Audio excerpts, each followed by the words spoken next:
Welcome to జ్ఞాక్ talks. Vegetable pulao ఈజీగా ఎలా చేయాలో చూద్దాం. ఈ వెజిటేబుల్ పలావ్లో ఎలాంటి మసాలాలు లేకుండా చాలా స్మూత్గా కొంచెం అల్లం వెల్లుల్లి పేస్ట్, కొంచెం పాలు వేసి చేసుకోవచ్చండి. ఈ పలావ్ పిల్లలకు కూడా చాలా బాగా నచ్చుతుంది, పెద్దవాళ్ళకు కూడా చాలా ఇష్టంగా తింటారు. ఎలా చేయాలో చూద్దాం రండి.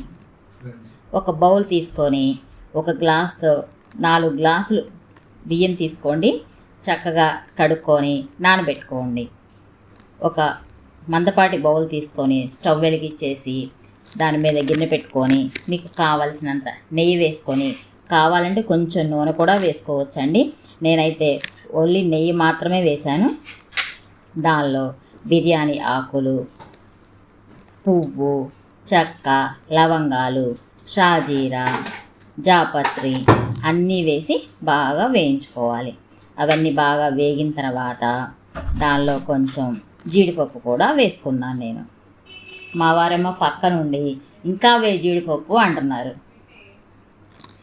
నేను జీడిపప్పు అంతా వేగిన తర్వాత ఈలోపు పచ్చిమిరపకాయలు, ఉల్లిపాయలు, టమాటాలు అన్నీ కట్ చేసి పెట్టుకోండి. అవన్నీ వేగిన తర్వాత దానిలో ఉల్లిపాయలు కూడా వేసి వేయించండి. తర్వాత టమాటా ముక్కలు, పచ్చిమిరపకాయలు, కొత్తిమీర అన్నీ వేసి బాగా వేగనేయండి. కావాలంటే కొంచెం సాల్ట్ కూడా వేసుకోండి, వేసుకుంటే తొందరగా వేగిపోతాయి. చక్కగా వేపుకోండి మొత్తం. ఈలోపు కొంచెం అల్లం వెల్లుల్లి పేస్ట్ కూడా రెడీ చేసి పెట్టుకోండి.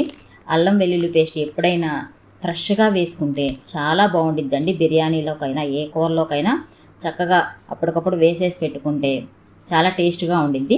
అల్లం వెల్లుల్లి పేస్ట్ కూడా వేసేసుకొని ఇవన్నీ వేగిన తర్వాత అల్లం వెల్లుల్లి పేస్ట్ వేసుకోండి.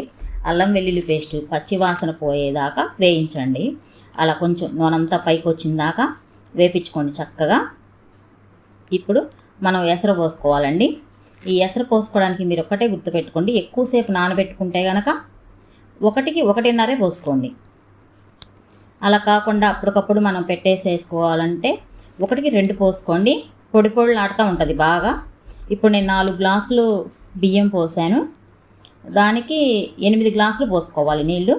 నేనేం చేస్తానంటే 8 గ్లాసులకి పోసే బదులు 7 గ్లాసులు వాటర్ పోసి 1 గ్లాస్ పాలు పోస్తానండి. మీకు చూపిస్తాను ఇప్పుడు నేను ఎట్లాగో. 7 గ్లాసులు, 4 గ్లాసులు బియ్యానికి 7 గ్లాసులు నీళ్లు పోసుకున్నానండి. మెయిన్ ఈ బిర్యానీకి వాటర్ కొలతేనండి మెయిన్. 7 గ్లాసులు నీళ్ళు పోసుకొని 1 గ్లాస్ మాత్రం పాలు పోసుకున్నాను. పాలు పోసుకోవడం వల్ల ఏంటంటే బాగా స్మూత్గా చాలా బాగుండిద్ది. టేస్ట్ కూడా వేరుగా ఉంటుందండి పాలు పోసుకుంటే. మీరు ట్రై చేయండి, పాలు పోసుకొని చాలా టేస్ట్గా ఉంటుంది. పిల్లలు కూడా ఇష్టంగా తింటారు పాలు పోస్తే, స్మూత్గా కూడా ఉండిద్ది.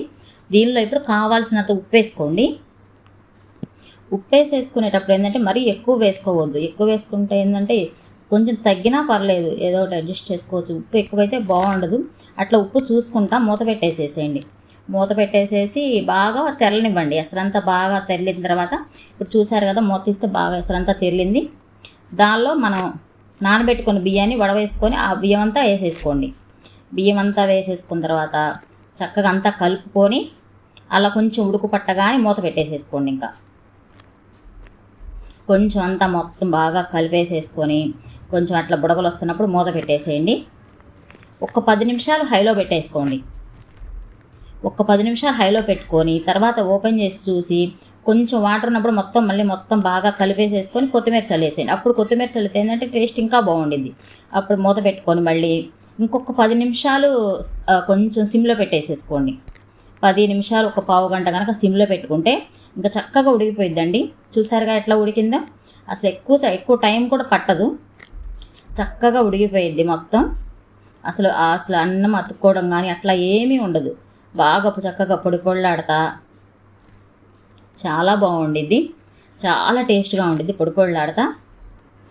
ఈ రైస్లోకి రైతా వేసుకున్నా, ఏ కర్రీ వేసుకున్నా చాలా బాగుండిద్ది. అసలు ఒట్టిది కూడా తింటారు పిల్లలైతే, చాలా టేస్ట్గా ఉండిద్ది. ఒక్కసారి ట్రై చేయండి. ఈ వీడియో నచ్చితే మీకు లైక్ చేయండి, షేర్ చేయండి, సబ్స్క్రైబ్ చేయండి. Thank you. ఒకసారి ట్రై చేయండి అందరూ. బాయ్.